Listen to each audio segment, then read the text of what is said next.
Hi, my name is Kevin Fulton. This fall, I had the pleasure of working with Mike Baer for Inspire's Cleantech Connect mentorship program. For my project, I wanted to utilize my policy background and look at how existing policies already on the books could help achieve the goal of 100% renewable energy in the US. As recently as an MPP student, I did a lot of work on energy efficiency policy, so I also wanted to look and to see how energy efficiency could work in conjunction with renewable energy to achieve the end goal. My dual policy approach, I would enact a national renewable portfolio standard that mandates 100% renewable energy in the US by 2065. I would also strengthen existing appliance standards that are set by the DOE for over 60 classes of commercial and residential appliances. Now, while this approach particularly the RPS standards, may not be as efficient as a pollution tax, they benefit from the fact that RPS standards are real. They've been implemented across the country and have been extremely successful at getting more renewables on the grid for over 25 years. Currently, 38 states have a renewable energy mandate or goal. They vary widely in their ambitiousness, from Hawaii, which has 100% by 2045, to South Carolina, which has a voluntary goal of 2% by 2021. They also vary considerably in the sources eligible for the RPS standard. In Pennsylvania, they actually include non-renewable alternative sources like waste, coal, or municipal garbage incineration. There's wide consensus on how effective these policies have been in facilitating renewable energy development. A study by the National Renewable Energy Lab found that 58% of non-hydro additional renewable capacity built from 1998 to 2014 was used for RPS compliance. Now, this percentage, as they noted, has declined recently as technological upgrades have made wind and solar more economical in large swaths of the United States. However, RPS policies are still very influential in sections of the country that may not get as much sun or have as much wind potential, particularly in the mid-Atlantic states. Now, these policies played a major role in also growing the renewable energy sector itself. In 2013, they supported 200,000 jobs for only the additional capacity added, not including the sector as a whole. Wind has been the biggest beneficiary of RPS policies. Iowa was the first state to enact an RPS policy in the early 90s, and they currently generate 30% of the electricity from wind. Some background on appliance standards. Since 1987, when Congress passed the Energy Appliance Conservation Act, the DOE has periodically set minimum efficiency standards for a variety of energy-intensive appliances in residential and commercial properties. This accounts for 90% of home energy use and 60% of commercial use. They are required to review these standards every 6 to 7 years. However, actually complying with this law has varied by administration, unfortunately.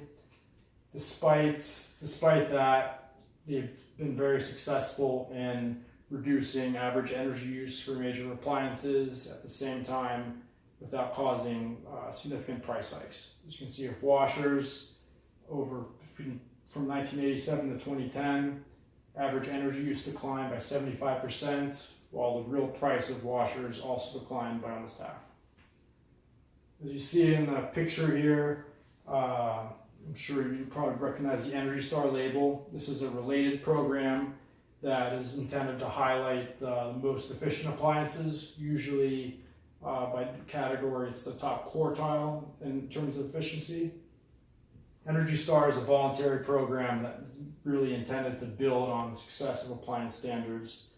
And according to surveys run by the program, this label is recognized by 90% of the US households. And just to put into perspective, despite this progress, US buildings represent 10% of global CO2 emissions. In the country as a whole, they account for 40% of carbon emissions, so there's still significant room for growth. One of the main reasons, benefits that you get from approaching renewable energy and energy efficiency at the same time are the important synergies between the two. By reducing energy intensity, you naturally increase the share of renewable energy, especially if mandated by an RPS policy.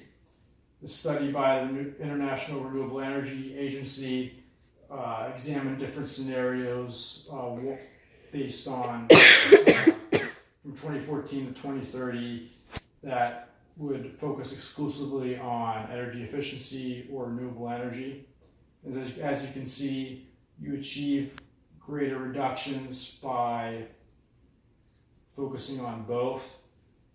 Just naturally, just reducing energy intensity is generally more economical and can be implemented more quickly in a wider range of places.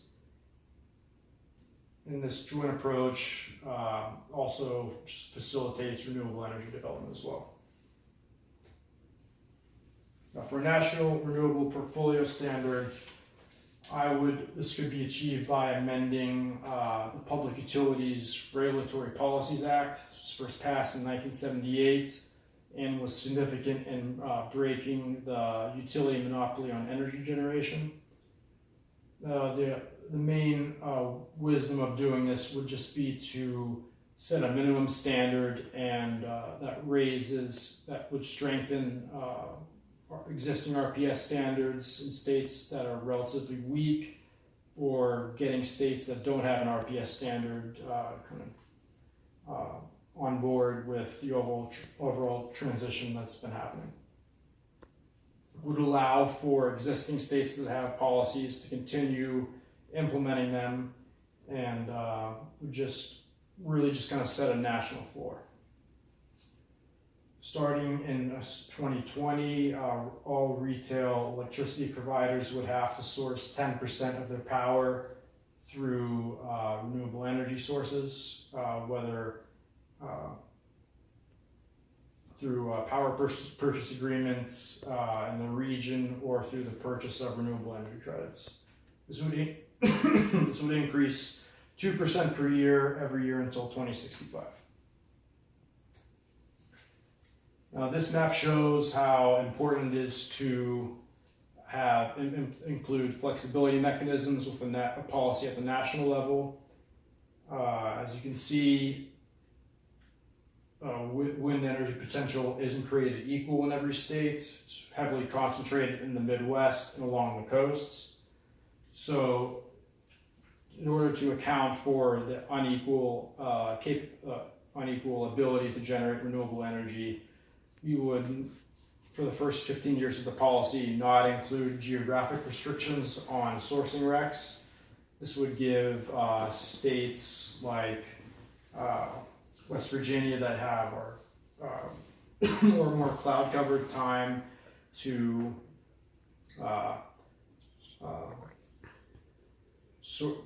enough time for technology to improve and more renewable energy to become available in their area. It would also allow for a wide range of sources beyond wind and solar. Also include incremental hydropower, especially in a state like West Virginia or Pennsylvania. There are a number of non-powered dams that you could allow small-scale hydroelectric to, as well as pumped hydro and renewable biomass.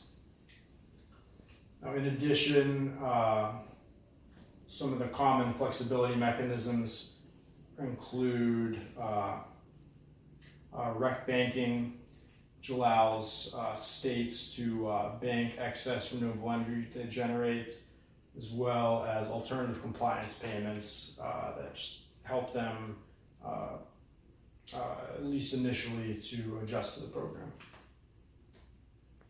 For appliance standards, I would, as I mentioned, the federal government sometimes has slow-walked implementing them, so I would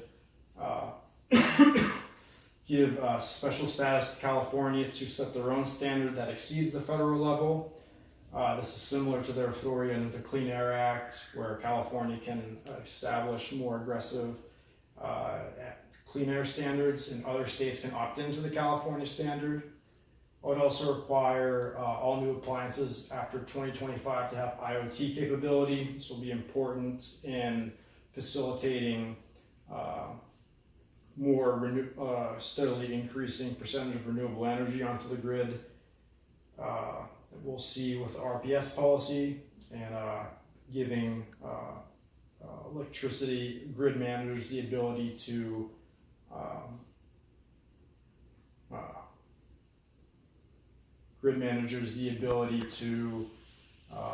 modulate appliance use based on intermittent supply from wind or solar. Finally, we would incentivize annual energy audits,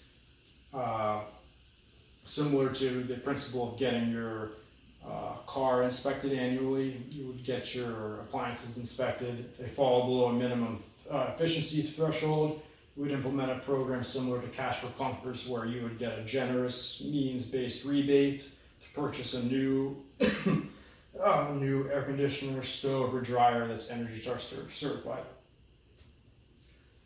Now, for the appliance standards, the energy savings accrue progressively over time as new standards are enacted and more actual appliances in use are covered by the old standards. And this graph shows business as usual projection for increasing standards over time. By 2035, potential energy savings from just the standards we already have on the books would be equal to residential energy consumption in Texas and Ohio annually. So there's significant room for growth, and especially with my policy additions. Now, a major element